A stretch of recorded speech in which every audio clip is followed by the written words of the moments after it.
Good morning, Jai Hind. So once again, I welcome you on Filler Farm and join quickly, fast, so that we can start our class. Okay. So it's really wonderful day, and on this auspicious day, we are going to discuss once again about the language and the principle of English language. Okay. So see,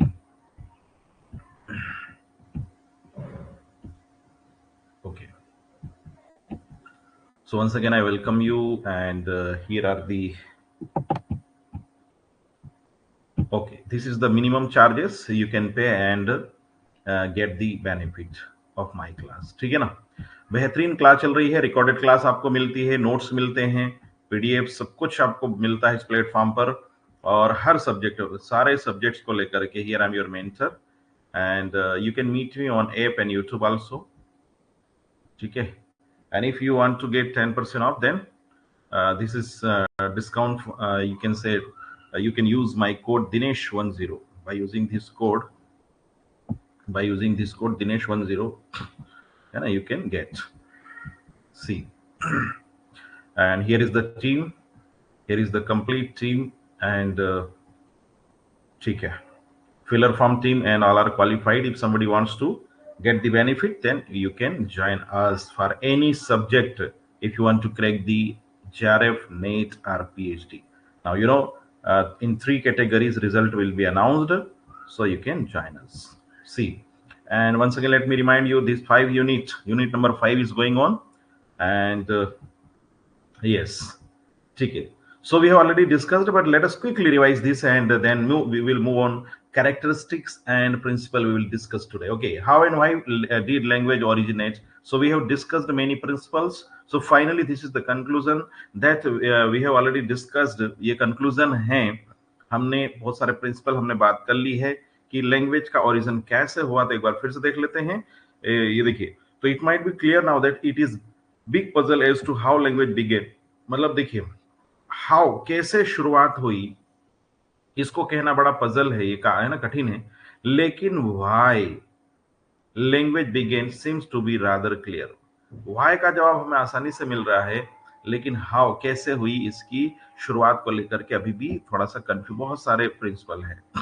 why में ये है कि पहला ये है कि मनुष्य की आवश्यकता थी. ह्यूमन क्या है, एक सोशल ह्यूमन बीइंग है और इसीलिए क्या है, ये इंटरेक्शन की आवश्यकता होती है. तो language must have evolve because humans needed it for the following purposes. क्या उद्देश्य थे, क्या कारण थे लैंग्वेज. तो वाई के ये सारे जवाब है, ये सारे जो है ये वाई के जवाब है. ठीक है, क्या क्या पर्पसेस है. पहला, to give factual information and to convey commands.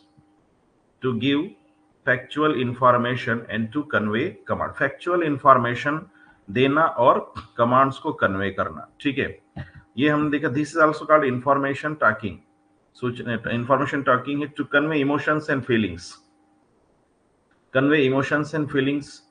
To maintain social contact on a friendly level. To maintain social contact on a friendly level. बिल्कुल है ना. तो इमोशंस को व्यक्त करने के लिए, फीलिंग्स को व्यक्त करने के लिए, सोशल कॉन्टेक्ट आपस में बात करने के लिए मनुष्य की आवश्यकता पड़ती है.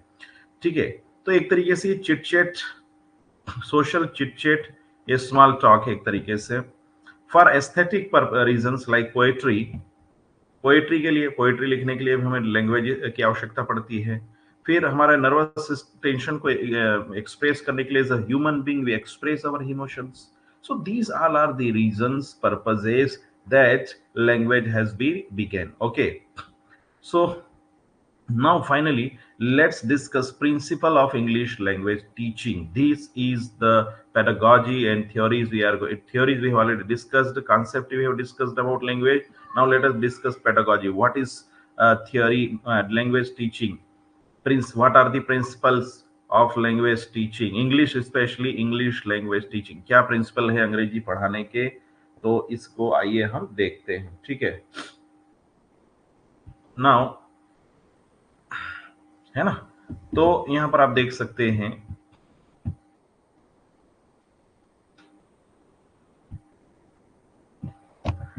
वेट, ठीक है, okay.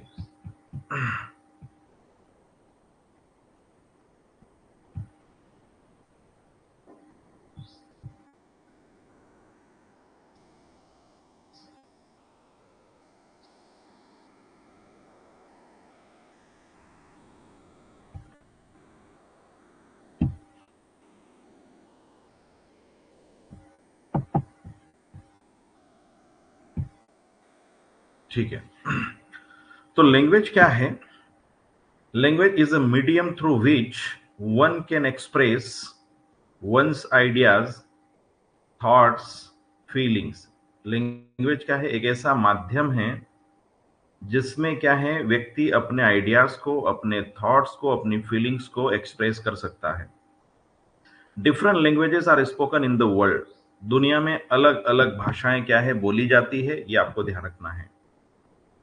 It is very difficult to ascertain it is very difficult to ascertain how these languages originated, है ना। It is very difficult to ascertain कैसे ये लैंग्वेज डेवलप हुई।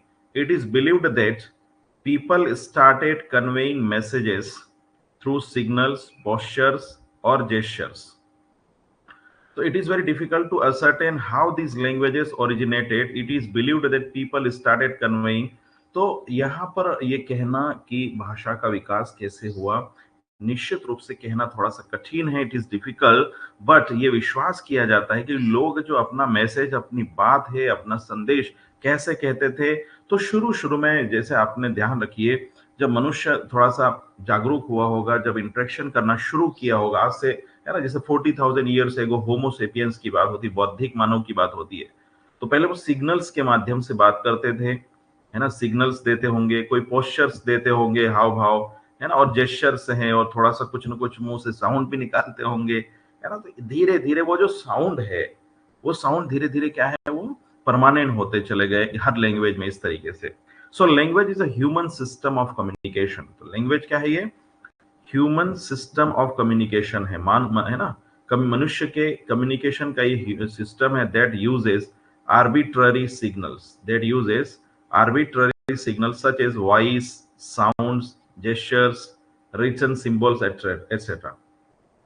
तो ये क्या, एक पूरा ह्यूमन सिस्टम है कम्युनिकेशन का, और उस ह्यूमन सिस्टम में लैंग्वेज क्या है? इज अ ह्यूमन सिस्टम है कम्युनिकेशन का। और उस कम्युनिकेशन में क्या क्या आ रहा? वॉइस हम लोग निकालते हैं, साउंड निकालते हैं, जेस्चर हमारे बॉडी लैंग्वेज हमारी होती है, या रिटन सिंबल्स भी होते हैं। ये आपके सामने जो लिखे हैं, ये स्लाइड जो है, ये आप जो अभी ये देख रहे हैं स्क्रीन के ऊपर, on screen, it is written symbols. Everything, मैं कुछ पढ़ रहा हूँ तो कहीं ना कहीं एवरीथिंग, यहाँ पर सब कुछ सिंबल ही है ना। जैसे इंग्लिश है तो ENGLISH, हमने कैसे कि पूरे दुनिया में ये एक्सेप्ट कर लिया गया कि ये वाले सिंबल को जो है ई कहा जाएगा, इस वाले सिंबल को एन कहा जाएगा, है ना। ऐसा इसको जी कहा जाएगा, इसको एल। तो इस तरीके से क्या है, ये सिंबल्स हो गए हैं, रिटन सिंबल्स। तो ये मैसेज कन्वे करने का, अकॉर्डिंग टू एडवर्ड, क्या कहते हैं? Language is purely human. Language क्या प्योरली ह्यूमन है? आपने देखा होगा एक्सेप्ट ह्यूमन, बहुत कम क्या, न के बराबर एनिमल से जो लैंग्वेज का मनुष्य की तरह यूज करते हैं, या उनकी कोई यूनिवर्सल लैंग्वेज हो। And non instinctive method of communication ideas, emotions and desires by which of a system voluntarily produced system. तो ये क्या है, हम देखते हैं कि जो लैंग्वेज है बिल्कुल प्योरली ह्यूमन है, जो कम्युनिकेशन करने के लिए, आइडियाज, इमोशंस, डिजायर्स को कम्युनिकेट करने के लिए यूज की जाती है। कैरेक्टरिस्टिक्स अब हम देखते हैं ऑफ अ लैंग्वेज। किसी भी लैंग्वेज की कैरेक्टरिस्टिक्स क्या है, तो उसको हम देखें। तो पहला है, language is vital part of growth process, है ना।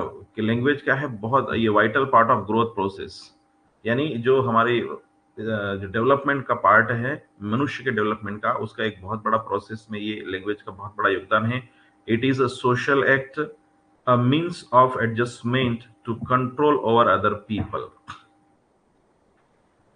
है ना। यहाँ पर देखिए, language is a vital part of the growth process, it is a social act, a means of adjustment to control over other people. तो यहाँ पर क्या है, बिल्कुल आपको ध्यान रखना है, ये मनुष्य के डेवलपमेंट का अभिन्न हिस्सा है। If language will not be there, man, how can man develop himself. So यहाँ पर क्या है, बिल्कुल ये सोशल एक्ट है।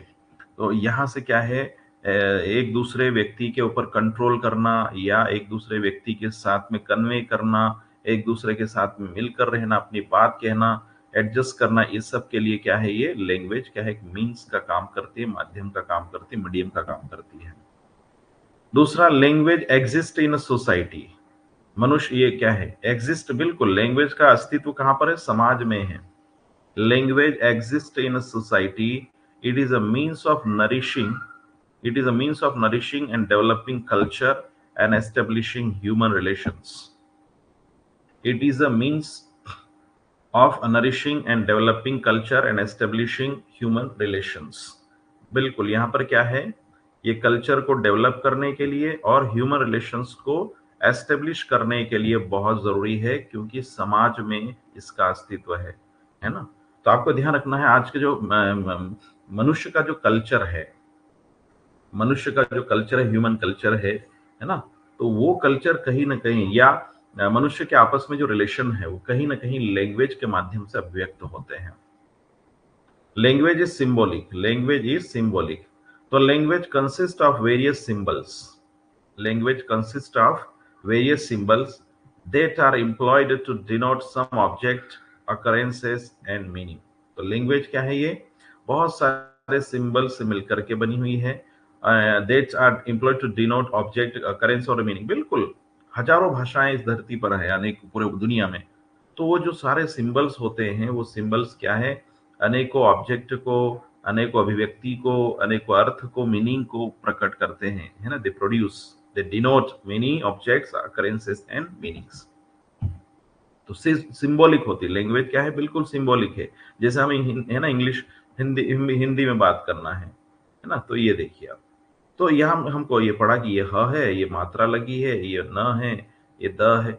इस तरीके से क्या है, लैंग्वेज कोई भी हो, वो क्या है, सिंबॉलिक होती है। सिंबल्स हमने ये पहले तय कर लिए कि हाँ, ऐसा कुछ वर्ड रहेगा तो उसको ह पढ़ा जाएगा, ऐसे है ना, या इंग्लिश में हो तो हम ऐसा करेंगे और इसको ह पढ़ा जाएगा। इस तरीके से हमने ये सारे सिंबल्स डेवलप किए हैं, सिंबॉलिक है।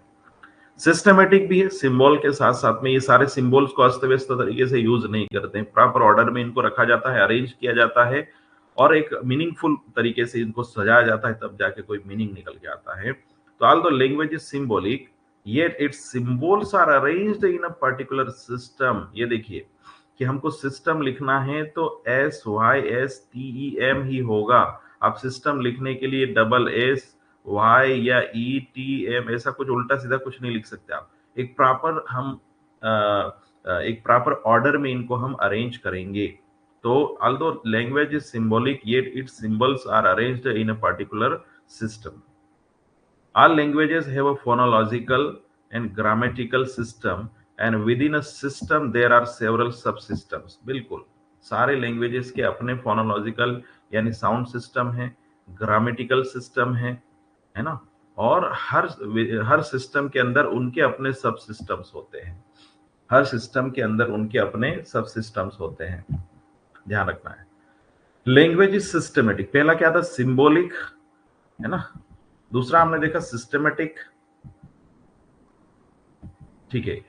दूसरा लैंग्वेज इज, ये देखिए सिस्टमेटिक रिपीट हुआ है। चलो आर्बिट्ररी, नेक्स्ट क्या है, आर्बिट्ररी है। There is no inherent relation between, arbitrary means what, there is no inherent relation between the words of language and their meaning are the ideas conveyed by them. देखिए actual में क्या है, जो particular कोई word होता है ना, there is no inherent relation, एकदम स्वाभाविक रिलेशन नहीं है वर्ड्स ऑफ लैंग्वेज, है ना, यानी किसी भाषा के जो वर्ड्स होते हैं और उनकी जो मीनिंग है, आइडियाज है, उसमें कोई एकदम सीधा सीधा संबंध नहीं होता है ना, सीधा सीधा संबंध नहीं होता है। जैसे बिल्कुल आपको यहाँ पर देखिए से उदाहरण के लिए, आप आर्बिट्ररी मतलब द्विअर्थी होता है। जैसे कई बार कोई एक वर्ड बोला हमने, जैसे आपने इंग्लिश है ना, वो पानी कहा आपने, मान ले पानी, तो आपने समझा वाटर, लेकिन मैंने फिर कहा पानी पानी हो गया, है ना।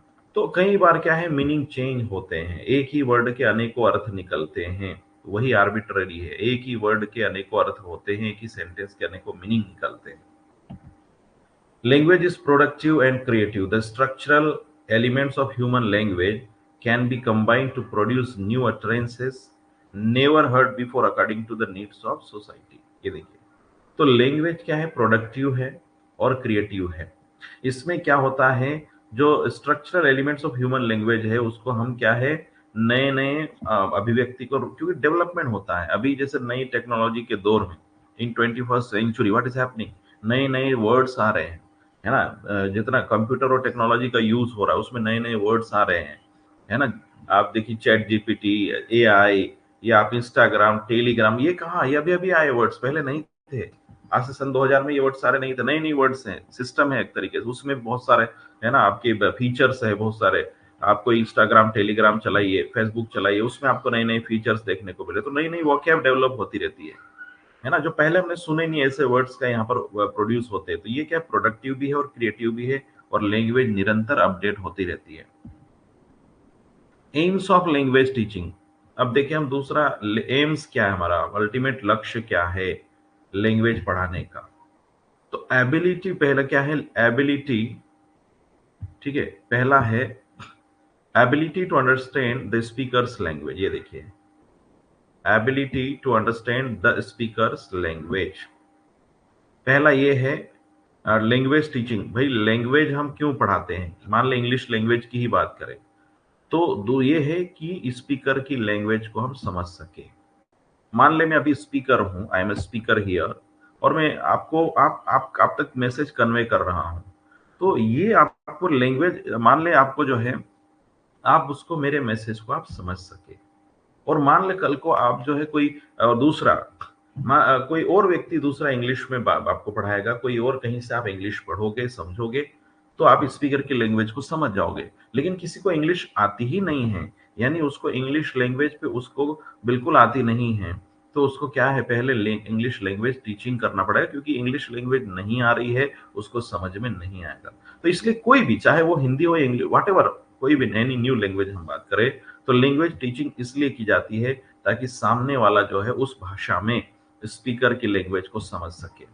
दूसरा ability to read along with understanding, दूसरा आप क्या है, आप खुद ही इंग्लिश की ही बात करें हम, तो दूसरी एबिलिटी क्या है कि इंग्लिश में जैसे तो उसको हम रीड कर ले और साथ में हम उसको समझे भी, साथ में उसको समझे भी।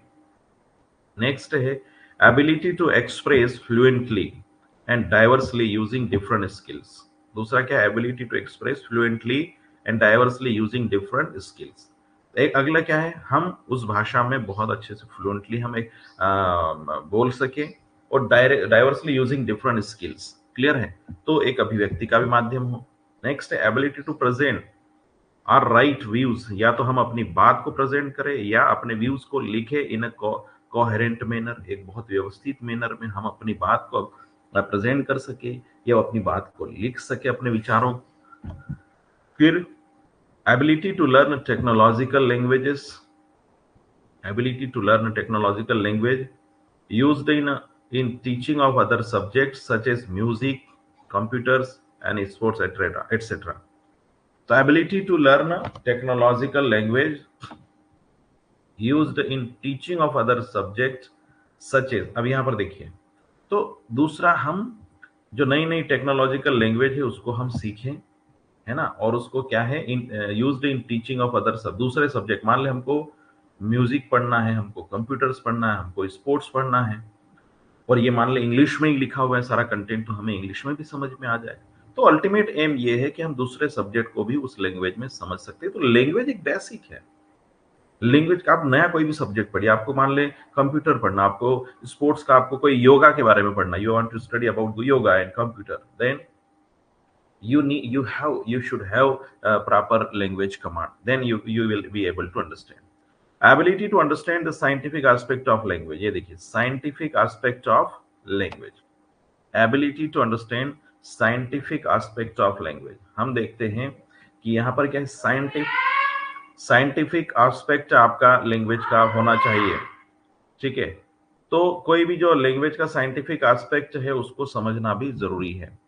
Development of creative skills, development of creative skills, ठीक है। तो क्रिएटिव स्किल को समझने के लिए development of a learner sensitivity, यानी जो लर्नर है उसकी language sensitivity towards national issues, cultural heritage, different aspect of contemporary, बिल्कुल ये बड़े इश्यूज सारे, ये सारे मकसद है लैंग्वेज सीखने के। भाई नेशनल इश्यूज क्या है, हमारे कल्चरल हेरिटेज क्या है, हमारे कंटेम्परेरी लाइफ में, ये सब समझने के लिए हमें लैंग्वेज की आवश्यकता होती है। एक बार फिर से देखिए इंपॉर्टेंस ऑफ लैंग्वेज में, तो language is our primary source of communication.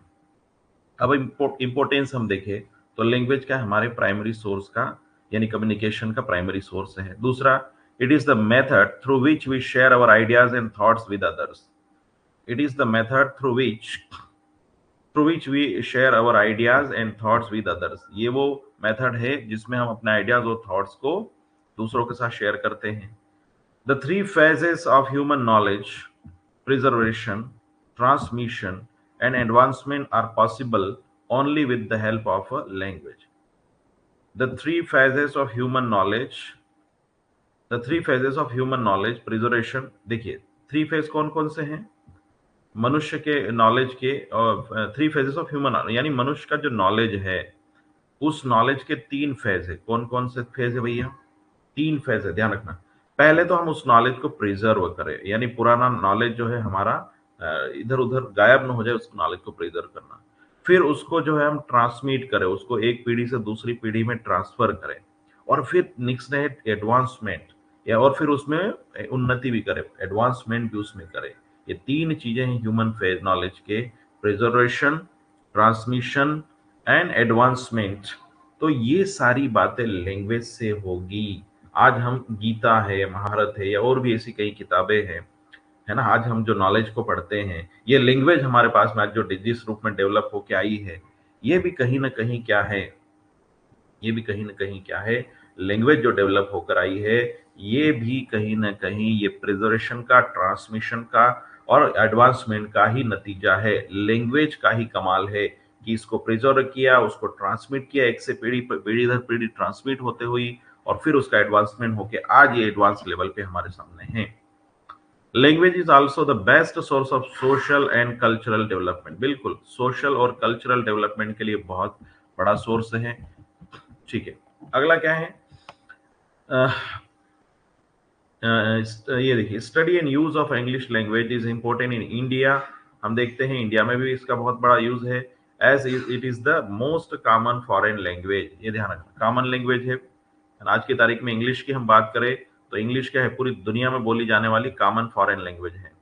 Everyone needs to learn the language in order to get in touch on an international level. ये देखिए, everyone needs to learn the language in order to get in touch on an international level। तो यहाँ पर क्या है, हर एक को इस लैंग्वेज को सीखना बहुत जरूरी है। everyone needs to learn the language in order to get in touch, क्योंकि इंटरनेशनल लेवल की लैंग्वेज है, इसलिए हर एक को सीखना जरूरी है। अब यूनिवर्सिटी यूजीसी क्या कहता है, देखिए यूजीसी क्या कहता है, university grants, English is language which is rich in literature, है ना, क्या है, rich in literature, humanistic, scientific and technical,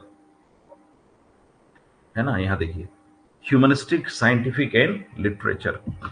तो ये जो है लैंग्वेज कैसी है, ह्यूमनिस्टिक भी है, साइंटिफिक भी है और टेक्निकल भी है, और इसी कारण से पूरी दुनिया में यूज की जाती है।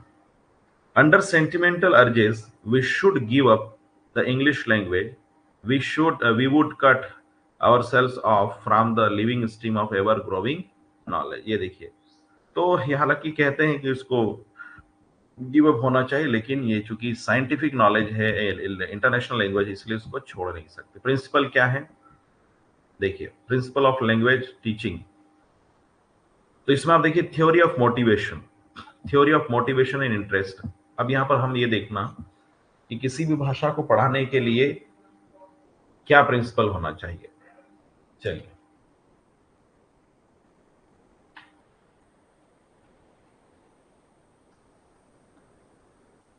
ठीक है,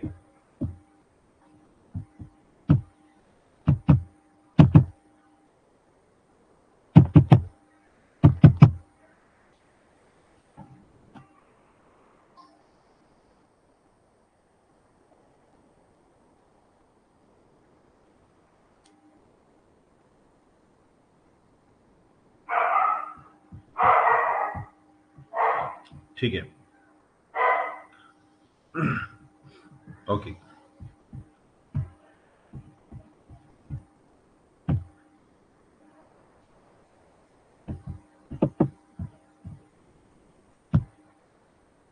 principles of English language teaching क्या है, इसमें देखिए, theory of motivation and interest. तो यहां पर क्या है, motivation is an important factor, motivation is an important factor in language learning. क्या है, particularly in learning a second language. ये देखिए, पहला तो ये है कि लैंग्वेज टीचिंग का प्रिंसिपल है कि व्यक्ति के अंदर कोई क्या है, मोटिवेशन और इंटरेस्ट होना चाहिए। मोटिवेशन किसी भी काम को करने के लिए बहुत जरूरी होता है। तो इसमें क्या है कि जैसे सेकंड लैंग्वेज के रूप में अगर हमें सीखना है, हमारे को जैसे हिंदी हमारी मातृभाषा है और हमें सेकंड लैंग्वेज के रूप में इंग्लिश सीखना है, तो डेफिनेटली ये क्या है, ये आप देखेंगे इसके लिए मोटिवेशन चाहिए। English resources and text book should be selected, है ना। English resources and text book should be selected according to the interest and aptitudes of students. बिल्कुल, जो स्टूडेंट है उनके इंटरेस्ट और एप्टीट्यूड्स के अनुसार क्या है, टेक्स्ट बुक और रिसोर्स सिलेक्ट होना चाहिए, है ना, ताकि बच्चों को आसानी समझ में आ जाए। The teacher can arouse pupils interest in number of ways and language learning can be made increasingly interesting.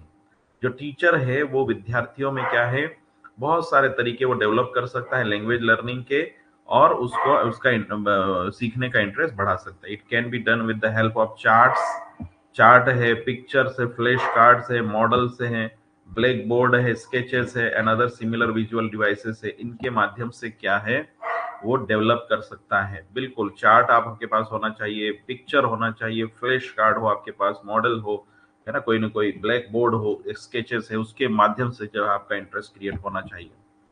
Theory of imitation, according to many psychologist the child learns a language through imitation. बिल्कुल, सबसे बड़ी बात यह है कि बच्चा जो है वो आप देख सकते हैं वो इमिटेशन से ज्यादा सीखता है। The child learns a language through imitation, है ना, बच्चा जो है वो इमिटेशन के माध्यम से सीखता है। Good speech is the result of imitating good, ये देखिए, good speech is the result of imitating good pronunciation and vocabulary. एक अच्छा स्पीच जो होता है ना, कोई अगर अच्छा बोलता है तो उसका कारण ये है कि उसने क्या है, अच्छे प्रोनाउंसिएशन को इमिटेट किया है, अच्छी वोकेबुलरी को इमिटेट किया है। Imitation followed by intensive practice helps in the mastery of the language system. So imitation followed by intensive practice helps in the mastery of the language system. तो बिल्कुल आप यहाँ पर देख सकते हैं, इन जो इमिटेशन होता है वो बिल्कुल क्या है, बहुत ज्यादा प्रैक्टिस के माध्यम से और लैंग्वेज सिस्टम पर मास्टरी हासिल करके आता है। थ्योरी ऑफ हैबिट फॉर्मेशन, ये देखिए, हैबिट फॉर्मेशन क्या है, language learning according to Palmer क्या है, is essentially a habit forming process, a process during which we acquire new habits, a process a process during which we acquire new habits. ये देखिए, language learning according to Palmer क्या है, essentially habit है। एक तरीके से language learning क्या है, एक तरीके से ये हैबिट है, हैबिट फार्मिंग, एक तरीके से हैबिट फार्मिंग की प्रोसेस है जिसमें हम नई नई हैबिट्स को सीखते हैं, बोलना सीखते हैं, पढ़ना सीखते हैं, लिखना सीखते हैं और प्रैक्टिस करते हैं। Teaching can make language patterns a habit through intensive pattern practice in variety of situation. बिल्कुल, और जो ये सॉरी टीचर्स क्या है, एक हैबिट को बिल्कुल पैटर्न के रूप में सिखा सकता है और वो जो है अलग अलग सिचुएशन में यूज करता है लैंग्वेज को। इन language learning habits of speak, ये देखिए मैंने कहा ना आपको क्या क्या हैबिट हम डेवलप करते हैं लैंग्वेज लर्निंग में।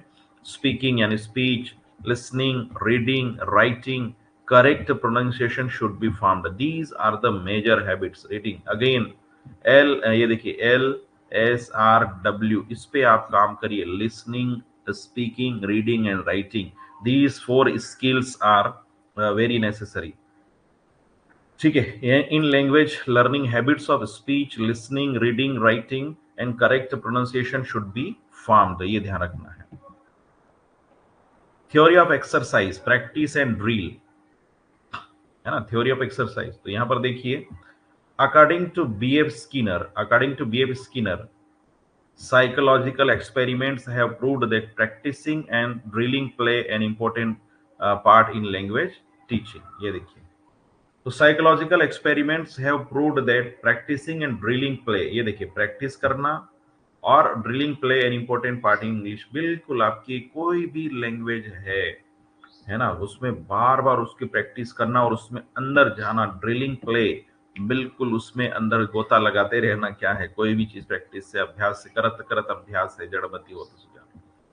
Teacher should make sure that repetitions of things at proper intervals should be done. ये देखिए, teacher should make sure that repetitions of things at proper intervals should be done.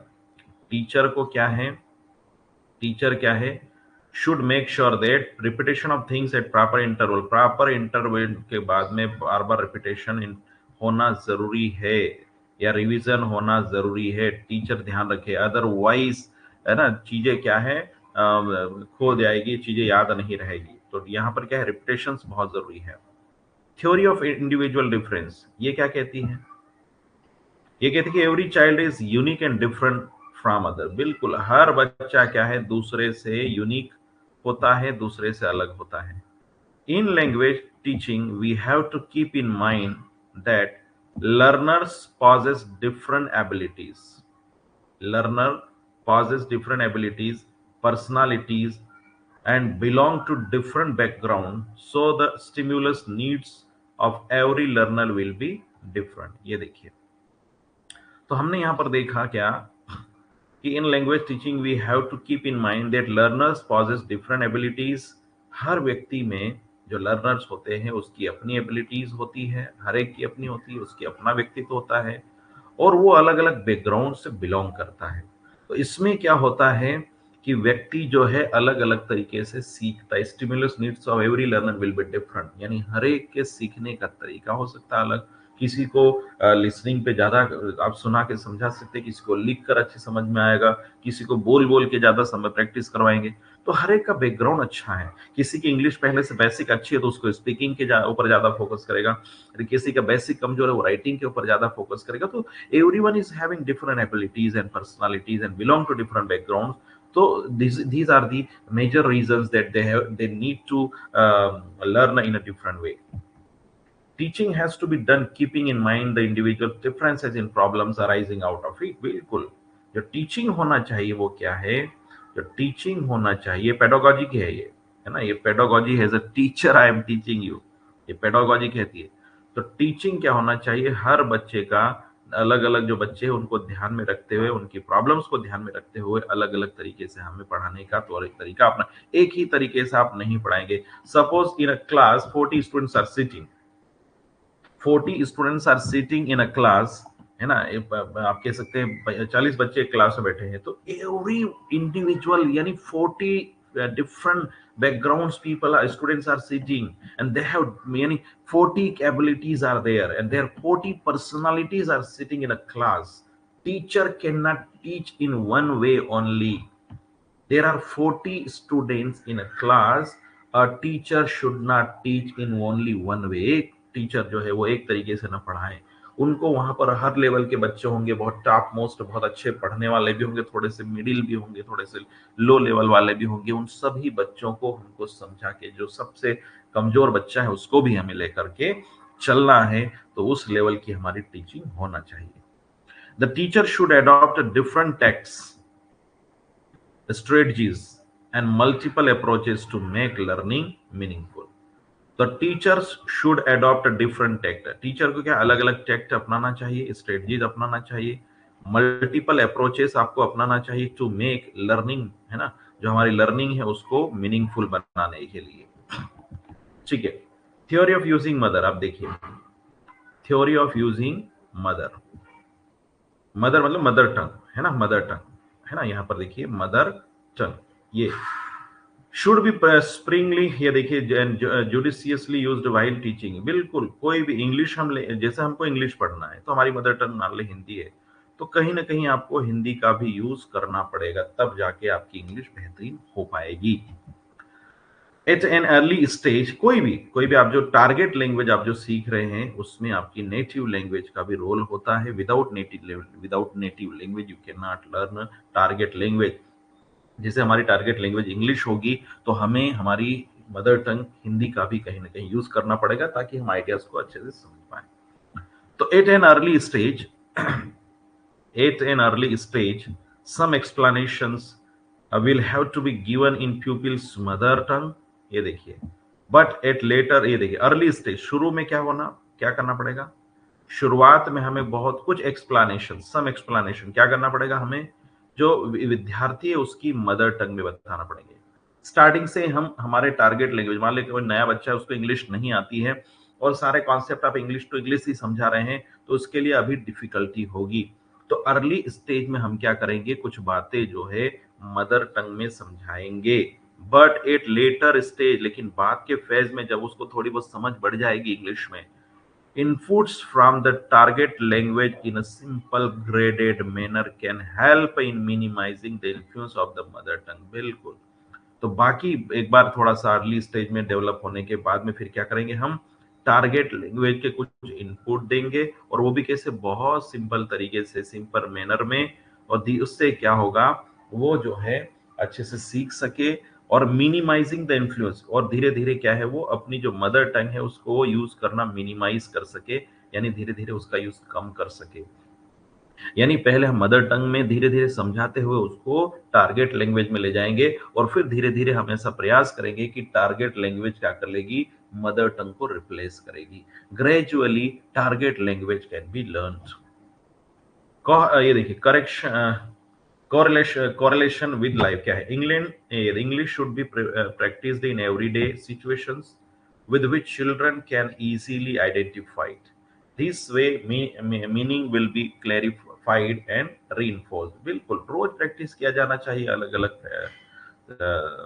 आप कहते हैं situation में। Theory of oral approach, इसमें क्या कहते हैं, speech motivates the learners to learn. बिल्कुल, जो स्पीच है वो मोटिवेट करती है लर्नर को सीखने के लिए।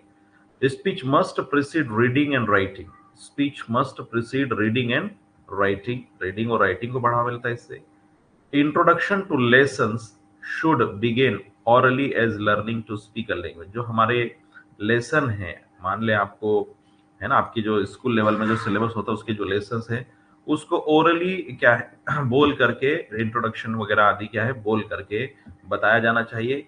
To speak a language is always the shortest way to learning to read and write. बिल्कुल सिंपल सी बात है, जो लेसन वगैरह है उसको जो है बोल बोल के, रीडिंग कर करके या राइटिंग कर करके उसका इंट्रोडक्शन लिखे, तो उससे क्या होगा, हमारा सिलेबस भी होगा, दूसरा लैंग्वेज को सीखना भी आसान होगा। So these all are the theory of using mother. ये सारे ये क्या है, इसके टर्म्स हैं।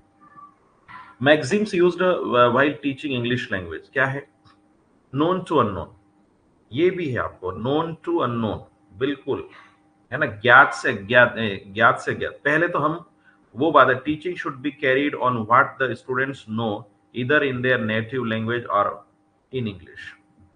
पहले हम टीचिंग जो होती है ना, वो टीचिंग कैसे होगी, सबसे पहले हम ये करेंगे कि स्टूडेंट जो जानता है, स्टूडेंट नो, वहां से हम शुरू करेंगे। Teaching should be carried on what the students know either in there native language, या तो अपनी मातृभाषा में या इन इंग्लिश, किसी भी भाषा में। तो वो जो जानते हैं वहां से हम शुरुआत करेंगे। फिर it is considered that old knowledge Lay's the foundation of new knowledge. बिल्कुल, जो हमारा ओल्ड नॉलेज होता है, यानी बच्चे जो पहले से जानता है, वो क्या करेगा, वो न्यू नॉलेज के फाउंडेशन का काम करेगा। That is why known to unknown की तरफ हम जाएंगे। Pronouns in English grammar should be taught when the learner has a knowledge of nouns। ये देखिए, अगर बच्चे के पास में नाउन का नॉलेज है तो प्रोनाउन पढ़ाया जाना चाहिए। प्रोनाउन का नॉलेज है तो प्रोनाउन, नाउन के बाद में उनका काम क्या है, वर्ब पढ़ाई जानी चाहिए। इस तरीके से, ये नहीं कि फिर से नाउन पढ़ाने बैठ गए, लेकिन नाउन का आपको बेसिक रिवीजन करवा के फिर प्रोनाउन पे जाना चाहिए। तो नोन टू अननोन पे हम जाएंगे कि किस तरीके से प्रोनाउन का ये काम है, तो फिर ये नाउन आप जानते हैं, और फिर ये प्रोनाउन है। सिंपल टू कॉम्प्लेक्स, बिल्कुल ध्यान रखना, known to unknown, simple to complex. Simple things and vocabulary should be taught first. पहले छोटी छोटी चीजें हम पता है, वोकेबलरी है, इनको पता है, before proceeding to complex structure of vocabulary. यानी कठिन वोकेबलरी, कठिन स्ट्रक्चर की तरफ हम जाए, उससे पहले हमें क्या है, उससे पहले हमें क्या है, उससे पहले हमें सिंपल चीजें पढ़ाना चाहिए, छोटी छोटी सिंपल वोकेबलरी पढ़ाना चाहिए। By learning simple things, learners feel motivated and confident. That would certainly help in better understanding of complex things. तो by learning simple things, है ना, हम यहाँ पर जो है छोटी छोटी जो चीजें उनको सीखने के लिए हम क्या करते हैं, जो लर्नर्स है वो मोटिवेटेड फील करते हैं, कॉन्फिडेंट फील करते हैं, और that would certainly help in better understanding of complex things. उससे क्या होगा कि शुरू में हम जब सिंपल चीजें सिखाते हैं तो जो लर्नर होते हैं वो जो है वो इजीली क्या है कॉम्प्लेक्स चीजों को भी समझ जाते हैं। कॉन्क्रीट टू एब्स्ट्रैक्ट, बिल्कुल, known to unknown, simple to complex, concrete to abstract. Concrete मतलब जो ठोस, यानी कोई चीज हमें दिखाई दे रही है, वहां से एब्स्ट्रैक्ट जो अज्ञात है, ज्ञात से अज्ञात। Concrete things are real things, हमें कोई चीज दिखाई दे रही है वो रियल है। विच कैन बी सीन, जो दिखा जा सकता है। फेल्ट, और सेंसेस, हम उनको सेंस के माध्यम से हम बिल्कुल, हम पहले हम है ना, जैसे ईश्वर के बारे में हम बात करेंगे तो हमारे सामने कोई पिक्चर है, कोई मूर्त है, मूर्ति है, उसकी हम पूजा करेंगे, है ना। हम पहले लौकिक जो हमारे सामने मूर्ति है ना, स्ट्रक्चर, उसकी हम पूजा करेंगे और फिर हम अलौकिक की बात करेंगे। देन क्या है एब्स्ट्रैक्ट, हम फिर महसूस करेंगे कि something is there in the environment, इस तरीके से। तो concrete things are real things which can be seen and felt by our senses. Abstract things can be just imagined. Abstract things क्या है, इमेजिनेशन होती है। तो पहले हम सीधे इमेजिनेशन नहीं पढ़ा सकते, पहले हमें कॉन्क्रीट चीजें पढ़ाना पड़ेगी जो दिखाई देती है। Teaching done with the help of concrete object, बिल्कुल, टीचिंग क्या होना चाहिए, कॉन्क्रीट ऑब्जेक्ट से पढ़ाई जाएगी पहले, जो दिखाई देता है। Last for a longer period, a learner can imagine about a golden apple only if he has seen an apple। ये देखिए, a learner can imagine about a golden apple, ये देखिए पहले, है ना, golden apple only if he has seen an apple। कोई भी learner, है ना, a learner can imagine, जैसे golden apple के बारे में इमेजिन करना। आपसे मान ले, हमने कहा कि मैंने आपसे कहा golden apple, अगर मान लीजिए आपने ये एप्पल वर्ड पहले कभी सुना ही नहीं और ना ही आपने एप्पल कभी देखा, मान लो उदाहरण के लिए, है ना, है ना, आपने पहले कभी एप्पल देखा ही नहीं है, ठीक है, और मैंने आपसे कहा गोल्डन एप्पल, तो आपके दिमाग में कोई पिक्चर नहीं बनेगी। लेकिन आप जानते हैं कि हाँ एप्पल इस तरीके से है, तो आपको सिर्फ गोल्डन उस पर चढ़ाना, इमेजिन करना है। गोल्डन एप्पल, ये है पहले कॉन्क्रीट, फिर एब्स्ट्रैक्ट, है ना, तो इमेजिनेशन, ये ध्यान रखना है। एनालिसिस टू सिंथेसिस, पहले एनालाइज करेंगे हम। When teaching is done from detailed teaching, पहले हम बहुत सारे डिटेल में हम बातें करेंगे। To summarise, we go from analysis to synthesis. If learner is taught different tenses with example, he is able to understand sentence structure. बिल्कुल, पहले मान ले हमको टेंस पढ़ाया, हमने बहुत सारे, हमने 12 टेंसेस है, 72 टाइप के सेंटेंस बने, जो भी हमने टेंस के बहुत अलग अलग सारे टेंस पढ़ा दिए। तो अल्टीमेटली जो सिंथेसिस रूप में बच्चे को क्या समझ में आएगा, कि सेंटेंस स्ट्रक्चर होता क्या है, कि हम देखते हैं कि सब्जेक्ट आता है, हेल्पिंग वर्ब आती है, फिर मेन वर्ब आती है, फिर ऑब्जेक्ट, है ना, यहाँ पर भी कुछ में नहीं है। तो ये एक हमने देखा कि ये सारा लगभग ये एक अप्रॉक्सी सेंटेंस स्ट्रक्चर है, ये काम करा टेंस में, या ऑलमोस्ट जो इंग्लिश के सेंटेंस इसी पैटर्न को फॉलो करते हैं। ये सिंथेसिस है, पहले एनालिसिस करते हैं। इंडक्शन टू डिडक्शन, इसमें क्या, in the induction method we give some examples, है ना, पहले हम क्या करते हैं, पहले हम जो है एग्जांपल्स देते हैं first, then try to reach a conclusion. पहले हम एग्जांपल देंगे बहुत सारे, जैसे मैं अभी क्या कर रहा हूं, आपको समझा रहा हूं, पहले मैं सारे एग्जांपल्स आपको दे रहा हूं और फिर हम कंक्लूजन तक पहुंचेंगे। इन डिडक्शन हम क्या करेंगे, first of all a rule is explained, then some examples। देखिए दो चीजें हैं, टेंस का मान ले, हमने बहुत सारे पहले सेंटेंस बताए, फिर हम कंक्लूजन बताएंगे कि ये स्ट्रक्चर है ना। मान ले पहले हमने बहुत सारे 1 2 3 4 5 ऐसे पूरे सेंटेंस 10-20 लिख दिए हमने, है ना, और फिर हमने कहा कि इसका ये स्ट्रक्चर है। तो ये क्या हुआ, ये इंडक्शन मेथड हुई। पहले हमने बहुत सारे एग्जांपल दिए, फिर हमने कंक्लूजन दिया। लेकिन यहाँ पर शुरू में हमने क्या दे दिया, शुरू में हमने क्या दे दिया, स्ट्रक्चर, है ना, यानी पहले हमने रूल्स बता दिया और फिर हमने 1 2 3 4 5 सारे एग्जांपल बताए। तो ये इंडक्शन टू डिडक्शन मेथड कहलाती है, इंडक्शन टू डिडक्शन। तो हम क्या फॉलो करेंगे, पहले हम सारे पहले क्या करेंगे, हम इन द इंडक्शन मेथड, पहले इंडक्शन में हम क्या, पहले एग्जांपल समझाएंगे, ये सारे इस टाइप के सेंटेंस है, फिर स्ट्रक्चर बताएंगे। पहले आप स्ट्रक्चर बता देंगे तो उसमें दिक्कत आती है, तो पहले हम लोग क्या करेंगे, हालांकि आजकल भी पहले स्ट्रक्चर बता के फिर सेंटेंस भी फॉर्म कर सकते हैं, लेकिन इंडक्शन टू डिडक्शन ज्यादा आसान होता है। टीचिंग, ये देखिए, teaching should always proceed from induction to deduction. तो ये कहता है कि टीचिंग हमेशा पहले एग्जाम्पल दो, फिर उसके स्ट्रक्चर को फॉर्म करो। जैसे पहले speak louder than language explanation, पहले वो जो है ना स्पीक लाउडर, पहले जोर जोर से पढ़ो, बोलो, है ना, then language explanation. Such examples can help the students learn much better than complicated concept। ये देखिए ठीक है, तो ऐसे एग्जाम्पल क्या है, कॉम्प्लिकेटेड कॉन्सेप्ट को समझने में आसानी होती है। साइकोलॉजिकल टू लॉजिकल, पहले हम साइकोलॉजिकल पढ़ाएंगे, फिर लॉजिकल पे जाएंगे। किसी को भी आप पहले ही बार में लॉजिकल नहीं सिखा सकते, है ना, पहली बार में किसी को लॉजिकल नहीं सिखा सकते। तो ये सारी टीचिंग मेथड, ये पेडागॉजी या सारी पेडागॉजी आपको मैं पढ़ा रहा हूं।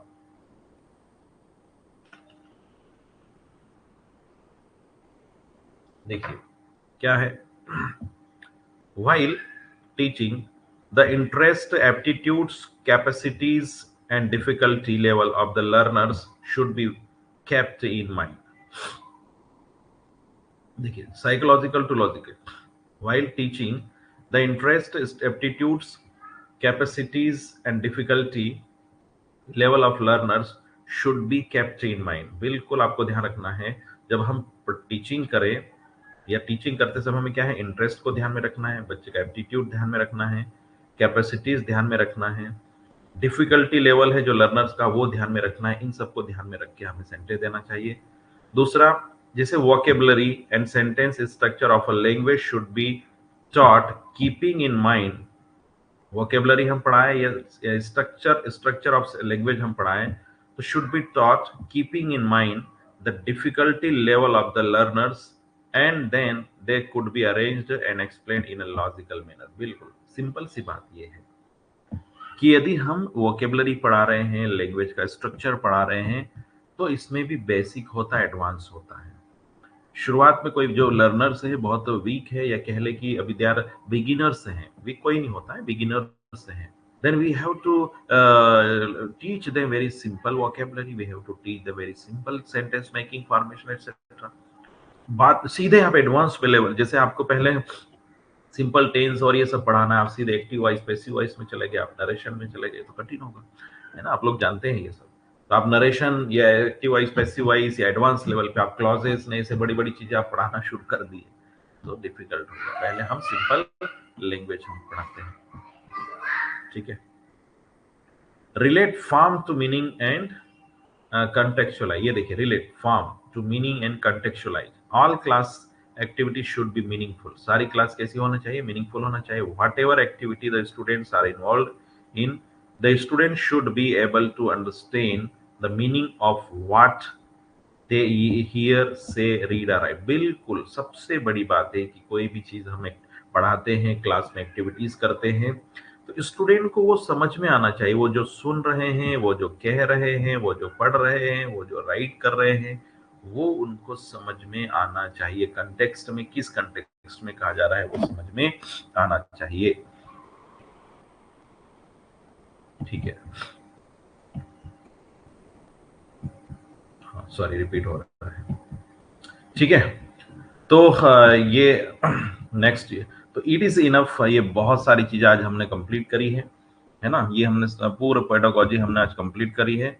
आप लोग इस तरीके से इंग्लिश लैंग्वेज का भी ये यूनिट 5 मैंने बहुत सारा आपको कंटेंट मैंने पढ़ा दिया है, ठीक है, बहुत सारी चीजें हमने आपको पढ़ा दी है। आई होप यू अंडरस्टैंड, ठीक है। तो बिल्कुल आप ये आप देख सकते हैं कि हमने कितनी चीजें, हमने एक बार फिर से क्विक रिवीजन के माध्यम से आप देख सकते हैं। वेट, है ना, वेट,